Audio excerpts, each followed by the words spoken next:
नमस्कार, बहुत स्वागत है आपका डेली 24 भारत में। मैं हूं आपके साथ अनीता शर्मा और शुरुआत करते हैं देवभूमि स्पेशल की। मुख्यमंत्री पुष्कर सिंह धामी ने कहा है कि प्रधानमंत्री नरेंद्र मोदी के नेतृत्व में खेल जगत नई ऊंचाई को छू रहा है। उन्हीं की प्रेरणा से प्रदेश में भी डबल इंजन सरकार के कार्यकाल में खेल प्रतिभाओं को न केवल आवश्यक संसाधन बल्कि मंच भी मिल रहा है। परिणाम स्वरूप प्रदेश के प्रतिभावान खिलाड़ी जो है राष्ट्रीय और अंतर्राष्ट्रीय मंचों पर अपनी चमक बिखेर रहे हैं।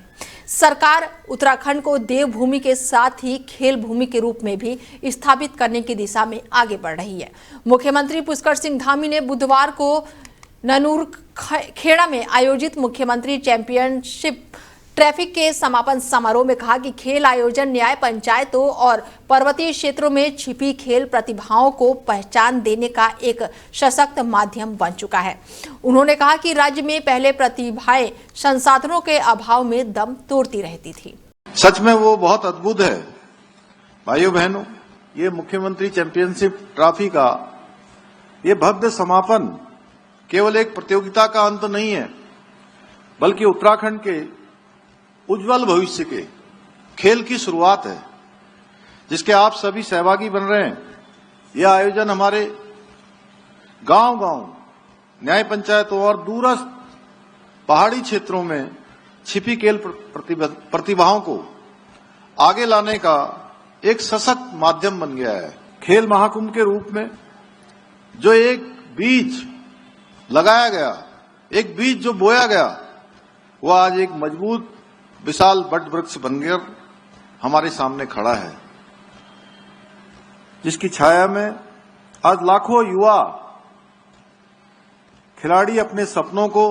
पर्यटन नगरी मसूरी में माल रोड क्षेत्र को अतिक्रमण मुक्त और व्यवस्थित रखने के लिए नगर पालिका प्रशासन ने बुधवार को कड़ी कार्रवाई की। मसूरी नगर पालिका परिषद की अधिशासित अधिकारी गौरव भसीन के नेतृत्व पर होटल जाने वाले मार्गों पर सड़क किनारे पटरी व्यापारियों द्वारा किए गए अवैध अतिक्रमण को हटाया गया और इस दौरान सड़क पर रखे गया सामान भी जब्त किया गया और लंबे समय से खड़ी जर्जर और अनुपयोगी गाड़ियों को भी हटाकर कब्जे के लिए लिया गया।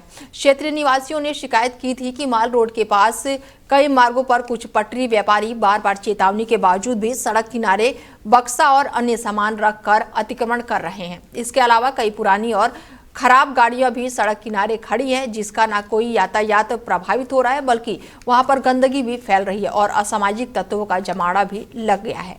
इस संबंध में पूर्व में कई समय से शिकायत प्राप्त हो रही थी कि कुछ ज्ञात व्यक्तियों द्वारा वहां पे अपना सामान रखा गया है, जिसकी वजह से सड़क जो है संकीर्ण हो गई है और लोगों को आवागमन में और जो वहां से वाहन जाते हैं उनके मूवमेंट में कठिनाइयां उत्पन्न हो रही है।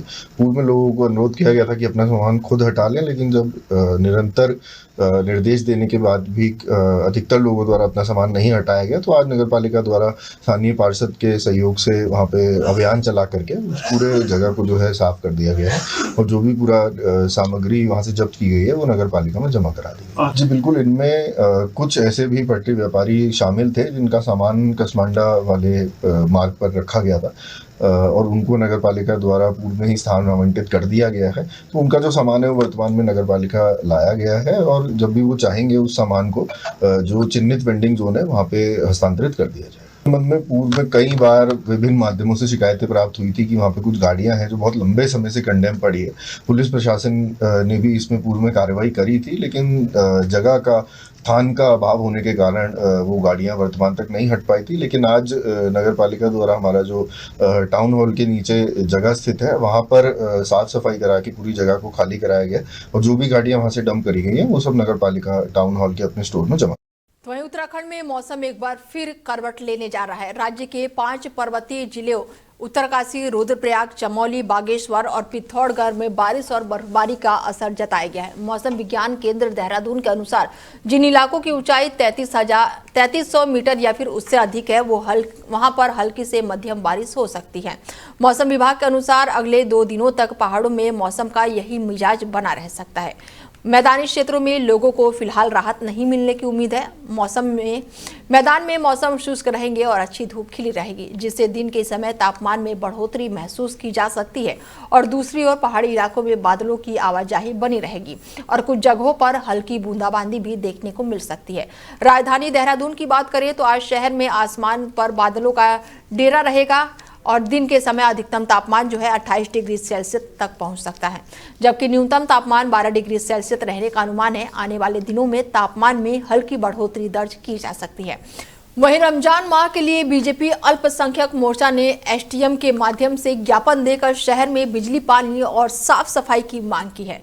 अल्पसंख्यक बीजेपी मंडल अध्यक्ष शहनवाज हुसैन ने दर्जनों कार्यकर्ताओं ने एसडीएम रविंद्र को ज्ञापन देकर शहर में सभी वार्डों में साफ सफाई, नालियों में कीटनाशक दवाएं, पानी और बिजली की सुचारू रूप से अच्छी व्यवस्था की मांग की है।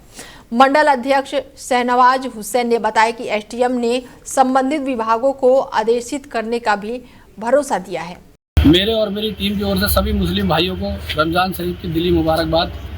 आज हम सब ने एक एसडीएम साहब को ज्ञापन दिया है। ज्ञापन में हम सब ने कहीं ना कहीं सफाई की एक व्यवस्था की अच्छी मांग करी है, और जिसमें जल, बिजली और साफ सफाई को लेके एक ज्ञापन दिया है। एसडीएम महोदय ने उसको सुना भी, जिम्मेदार विभागों को आदेश दिया है। कल से जो हमारा रमज़ान शरीफ का पाक महीना चालू हो रहा है, इसको लेकर हमने आज एसडीएम साहब को एक ज्ञापन दिया है, जिसमें नगर की लाइट की व्यवस्था, पानी की व्यवस्था और सफाई व्यवस्था, इसको सुचारू और दुरुस्त रखने के लिए ये ज्ञापन दिया गया है, ताकि रमज़ान शरीफ में जो हमारे मुस्लिम भाई सुबह से शाम तक रोज़ा रखते हैं उन्हें कोई दिक्कत ना हो, परेशानी हो ना हो। खासकर इसमें रोज़ा इफ्तार के टाइम और सहरी के टाइम लाइट ना जाए, इसकी जो है पुरजोर तरीके से मांग की गई। एसडीएम साहब ने क्या भरोसा दिया? एसडीएम साहब ने हमारी मांग को संज्ञान में लेते हुए, सुनते हुए, उन्होंने संबंधित जो भी विभाग है उन अधिकारियों को निर्देशित करने का काम किया। तो वहीं दिनेशपुर से एक दिल दहला देने वाली खबर जो है वो सामने आई है, जहां पर पारिवारिक कलह ने एक वृद्ध महिला की जान ले ली है। एक कलयुगी बहू ने मामूली विवाद के बाद अपने मायके पक्ष के लोगों को बुलाकर पति और सास पर जानलेवा हमला बोल दिया और इस मारपीट में 70 वर्षीय बुजुर्ग महिला की मौके पर ही मौत हो गई। पुलिस ने मुख्य आरोपी बहू समेत 5 लोगों को हिरासत में ले लिया है। घटना दिनेशपुर की है, जहां पर रिश्ते का कत्ल कर देने वाली इस वारदात ने सनसनी फैला दी है। जानकारी के अनुसार प्रसन्नजीत शाह के विवाह 4 वर्ष पहले काशीपुर की रहने वाली सुरभि से हुआ। बताया जा रहा है कि शादी के बाद से ही घर में आए दिन विवाद होता रहा, लेकिन कल रात इस विवाद ने खूनी रूप ले लिया। जब मेरी जो भाई की जो बेटी है उसको फीवर हुआ तो उसने बोला कि इसको फीवर है। उसने बोला नहीं, इसको फीवर नहीं है। वो डॉक्टर के पास लेकर गया, दवाई भी दिलाई। घर पे आया, वो आने के बाद उसने बोला कि इसका ख्याल रख, मैं सब्जी लेकर आता हूँ। वो आई, सब्जी लेकर आया तो उसने देखा कि वो बच्ची रो रही है अकेले। तो उसने क्या किया, तो उसने बोला कि फिर वो यहाँ पे आके वो अपना काम करने लग गई, जो वो करती है मशीन का काम। तो उसने बोला कि अभी तेरी लड़की की तबीयत खराब है, तो पहले तो अपनी लड़की देखेगी या फिर अपना काम देखेगी। तो उस टाइम बोला कि उसने फिर से यही बोला कि इसको बुखार नहीं है। फिर वो बटला के पास भी लेकर गया कि अगर तेरे को यकीन ना हो तो बटला के पास चल। फिर वहाँ पे जाके फिर बटला ने भी बोला कि हाँ भाई इसको बुखार है। फिर घर पे आया तो इस बात से उन दोनों की लड़ाई हुई, दोनों में हाथापाई हुई। उसने उसको मारा, उसके फेस पे भी निशान है बहुत ज़्यादा। फिर वो नीचे आ गया, नीचे आके मम्मी के पास उसने बोला कि आप नीचे जाओ, नीचे जाके रहो, मेरे पास यहाँ पे ऊपर मत रहो। फिर वो नीचे आ गया, वो सो रहा था अपना। मम्मी खड़ी थी वहाँ पे, जो मैंने देखा मम्मी वहाँ पे खड़ी थी, वो अपना सो रहा था। कुछ लोग अंदर घुसे और मेरे भाई को पीट के उससे उठाया और उसको उसी टाइम मारने लग गए। वो लोग आए थे, मतलब मैं सो रहा था। उसके बाद वो लोग आए, 4-5 लोग अचानक मेरे पे हमला किया है और मम्मी को भी उसमें मतलब वो क्या उनको भी मारा। जब मेरे को मार रहे थे, मेरे को तो कोई होश नहीं था। मैं सोने ही गया था, मतलब सो के ही 5 मिनट हो रहा था, मैं सो रहा था बस। उसके बाद अचानक से आए, मेरे ऊपर 4-5 लोगों ने हमला किया। सोनू उर्फ प्रसन्नजीत, जहाँ पर आप खड़े हैं, यही इनका घर है, ये सामने इनकी दुकान है। इनका कहना है कि इसका ससुराल काशीपुर में है। इनकी घरवाले के साथ एक बच्चे को लेके इनके शाम के टाइम कहासुनी हो गई थी। तो ये और दिन ऊपर वाले 2 मंजिले में सोते हैं, तो कल रात ये नीचे अपनी माँ के बगल वाला कमरे पर आके सोया था। इसका कहना है कि इसकी घरवाली ने अपने मायके वालों को बुलाया और इनके साथ मारपीट। वहीं मसूरी में आगामी फायर सीजन से पहले मसूरी वन प्रभाग ने जंगल में भीषण आग फैलने की वैकल्पिक सूचना पर मॉक ड्रिल आयोजित कर तैयारियों का जायजा लिया। सुबह करीब 11 बजे सूचना मिलते ही वन विभाग, स्थानीय प्रशासन, आईटीबीपी, नगर पालिका परिषद, फायर सर्विस और पशु चिकित्सकों की संयुक्त टीम ने मौके से रवाना होकर डीएफओ अमित कुमार ने बताया कि फॉरेस्ट फायर ने डिजास्टर की श्रेणी में रखा गया है और ऐसे में विभिन्न विभागों के समन्वय, रिस्पांस टाइम और उपलब्ध उपकरणों की कार्य क्षमता को परखने के उद्देश्य से ये अभ्यास किया गया। टीमों ने आग पर काबू पाने की प्रक्रिया का अभ्यास किया और वन्यजीवों को सुरक्षा पर भी विशेष ध्यान दिया गया। मॉक ड्रिल के दौरान फायर उपकरणों की जांच की गई। खराब या फिर अनुपयोगी संसाधनों को चिन्हित कर समय रहते दुरुस्त करने की बात कही गई। वन विभाग ने स्थानीय लोगों से अपील की है कि जंगलों में आग से बचाव को लेकर सतर्क रहें और किसी भी संदिग्ध स्थिति को तुरंत ही सूचना दें।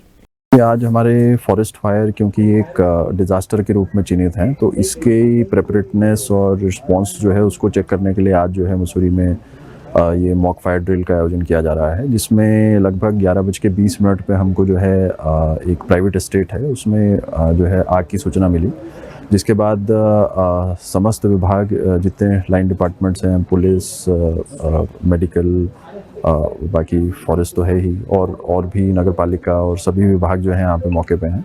और जो है क्विक रिस्पांस के तौर पे जो है जो हमारी टीम्स हैं, जो हमारे फील्ड टीम्स हैं, उनके द्वारा जो है तुरंत साइट की तरफ जो है वो जाया जा रहा है और जो है पूरा प्रयास किया जा रहा है कि आग को जो है तुरंत जो है वो काबू कर लिया जाएगा। और इसमें जो हमारे लिमिटेशंस हैं या हमारे रिस्पांस टाइम है उसका भी जो है रिकॉर्ड किया जा रहा है कि जो है क्या इसमें कमियां रहीं और क्या जो है रिस्पांस टाइम रहा, तो उसके अकॉर्डिंग भी हम लोग जो है आज काम कर रहे हैं।